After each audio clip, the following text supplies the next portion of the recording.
Kung SHIB holder po kayo, ay meron po tayong balita dito na kailangan nating tutukan at ito po ay hindi basta-basta balita lamang. Ito ay tungkol sa isa sa pinaka-ma-impluensyang wallet sa kasaysayan po ng SHIB. Ang wallet na kilala sa pag-aari ng mahigit 100 trillion SHIB mula pa noong nakalipas na taong 2020 ay muli po itong kumilos. Nitong Lunes, naglipat po sila ng 600 billion SHIB na may halagang $2.83 million patungo po sa isang distribution wallet. Kaya sa kabuuan, halos 3.8 trillion na SHIB ang naibenta ng whale na ito sa loob lamang ng isang buwan. Kaya pag-uusapan natin ang mga implikasyon nito, ang sitwasyon ng presyo at kung ano ang ibig sabihin ng unti-unting pagbawas ng supply na ito para sa atin. At ayan ang ating unang katanungan ay bakit nga ba nagbebenta ang original SHIB whale na ito? Ang wallet na ito ay hindi po basta-basta. Sila ang nakakuha ng 103 trillion SHIB noong August 2022. Kaya ang dami po niyan. 103. Highlight lamang natin. 103 trillion SHIB. At ito po ay noong peak ng market rally noong nakalipas na taong 2021. Ang hawak nilang coins ay umabot po sa halagang 9.1 billion dollars. Kaya ang laki, 9.1 billion dollars. Kaya highlight lamang natin. Ayan.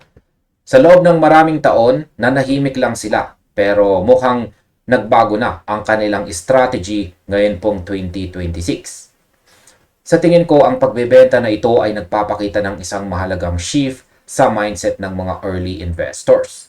Pagkatapos ng napakatagal na paghihintay, marahil ay napagtanto nila na kailangan na nilang i-liquidate ang ilan sa kanilang position. Ang 3.8 trillion SHIB na naibenta po.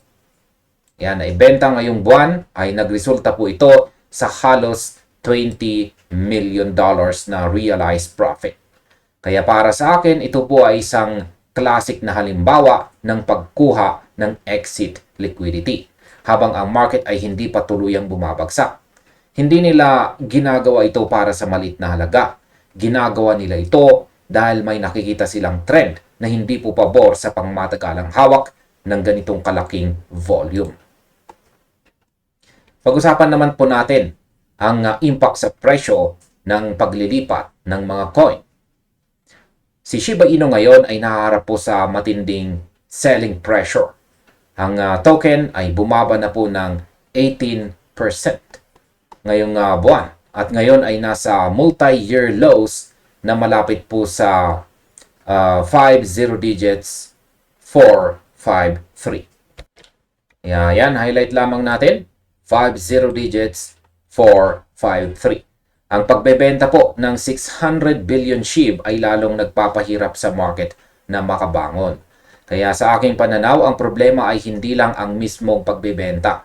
Ang problema ay ang psychological impact nito sa ibang mga traders. Kapag nakita ng market na ang isang original whale ay nagsisimulang magbenta, nagkakaroon ng domino effect. Ang mga retail traders ay nagsisimulang mag-panic sell dahil natatakot silang maiwan. Ang sitwasyong ito ay hindi po tulad ng isang nabubunot na pako.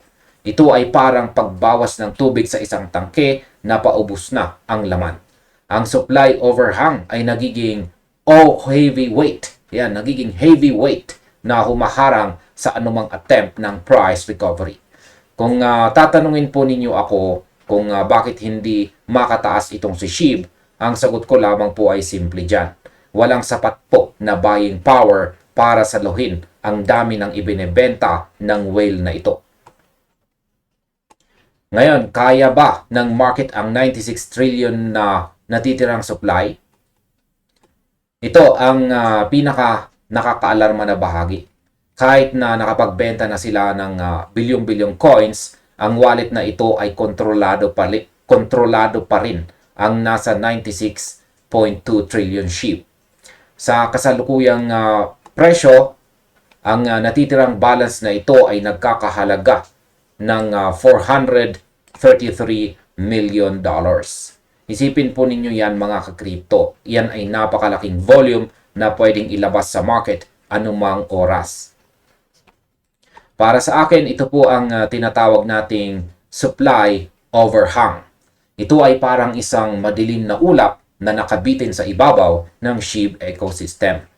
Ang takot ng mga investor ngayon ay ang posibilidad na magpatuloy ang pagbebenta. Kung sakaling ubusin po ng whale na ito ang kanyang stash, siguradong magkakaroon tayo ng matinding pagbaba ng presyo.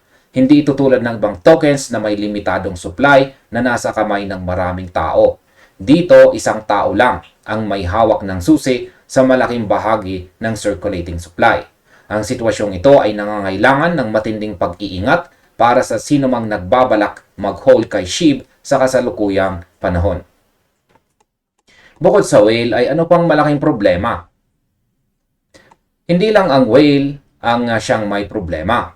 Ayon po sa data mula dito sa CryptoQuant, ayan, ang kabuuang exchange net flow ay nananatiling positive. Ibig sabihin, mas maraming SHIB ang idinideposito sa mga trading platforms kaysa sa mga kinukuha o wini-withdraw. Nitong nakaraang 24 hours lamang, may net po ito na umaabot sa 695.4 billion tokens ang pumasok sa mga exchanges. Sa aking pananaw, ito po ay isang indikasyon na ang sentiment ng mga holders ay distribution o pagbebenta. Ang pagpasok ng coins sa mga exchanges ay sinyales na ang mga tao ay naghahanda na pong magbenta. Hindi ito nangyayari kung ang mga tao ay naniniwala na ang presyo ay tataas bukas. Ang ganitong daloy ng mga token ay nagpapakita ng kakulangan po ng confidence sa kasalukuyang price point. Kapag ang exchange net flow ay positive, nangangahulugan ito na ang sell-side liquidity ay tumataas. Para sa mga trader, ito ang pinakadelikadong sinyales dahil nagpapahiwatig ito na ang mga tao ay wala ng gana o takot sa posibleng pagbaba ng presyo. Ngayon, ang ating tanong dito, ang ating sunod na tanong ay anong dapat nating gawin sa ganitong sitwasyon? Marami po ang nagtatanong kung dapat ba silang mag-hold o mag-sell. Ang sitwasyon ay medyo komplikado. Sa isang banda, ang mga meme coins ay kilala po sa kanilang pagiging unpredictable. Pero sa kabilang banda, ang technical na data na nakikita natin ngayon mula sa whale movements hanggang sa exchange net flows ay hindi pabor sa mga bulls. Kaya sa aking opinyon, ang pinakamahalagang aral dito ay ang risk management. Hindi ka dapat nakadepende sa isang token lamang, lalo na kung ang market structure nito ay kontrolado ng iilang malalaking wallets. Ang desisyon kung mag-hold o mag-sell ay dapat nakabase sa iyong sariling kakayahan na mawalan ng kapital.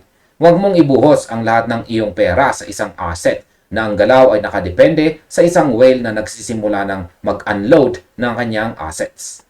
Ang confidence na mawala ang isang whale ay hindi nangyayari po sa isang gabi. Ito ay isang proseso ng unti-unting paglabas at sa kasamaang palad, mukhang iyan ang kasalukuyang yugto nitong si SHIB. At ayan, ang ating pinakahuling tanong dito ay may pag-asa pa ba itong si SHIB sa pagtatapos ng taong ito, taong 2026? Sa kabila ng lahat ng negatibong balita, si Shiba Inu ay may malakas pa ring community. Pero ang community ay hindi sapat para labanan ang physics ng market.